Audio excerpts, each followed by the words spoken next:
তুমি কি নিজের দুর্ভাগ্য কাটাতে চাও? যত সমস্যার মধ্যে দিয়ে তুমি যাচ্ছ সেই সমস্যাগুলো থেকে মুক্তি পেতে চাও এবং নিজের মনের যে কোনো ইচ্ছা খুব দ্রুত পূরণ করতে চাও, তাহলে অবশ্যই তোমাকে এই উপায়টা ট্রাই করতেই হবে। কারণ এই উপায়টা যারাই করেছে প্রত্যেকের মনের ইচ্ছা কিন্তু খুব দ্রুত এবং 100% পূরণ হয়েছে। কি করতে হবে?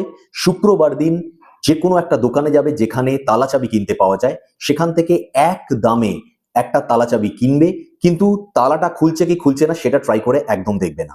সেই তালা চাবিটাকে কিনে বাড়িতে আসবে এবং রাত্রেবেলা শোবার সময় বালিশের তলায় সেই তালা চাবিটা রেখে তুমি ঘুমিয়ে পড়বে। পরের দিন সেই তালা চাবিটা নিয়ে যে কোনো মন্দিরে যাবে, সেই মন্দিরে তালা চাবিটা রেখে হাত জোর করে ঈশ্বরের কাছে তোমার যত সমস্যা আছে সেগুলো জানাবে এবং যদি তোমার দীর্ঘদিনের কোনো ইচ্ছা থাকে যেটা এখনো অপূর্ণ রয়েছে, সেই ইচ্ছাটার কথাও জানাবে এবং একটু দেখে নেবে যাতে তালা চাবিটা রাখার সময় তোমায় কেউ দেখতে না পায়। এরপর তুমি চুপচাপ বাড়িতে চলে আসো। যখনই সেই মন্দিরের পুরোহিত মশাই হোক বা কোনো ব্যক্তি তালাটা খোলার জন্য চাবিটা সেই তালাতে ঢুকিয়ে ঘোরাবে, সঙ্গে সঙ্গে মনে রাখবে তোমার ভাগ্যের চাকাও ঘুরতে শুরু করে দেবে।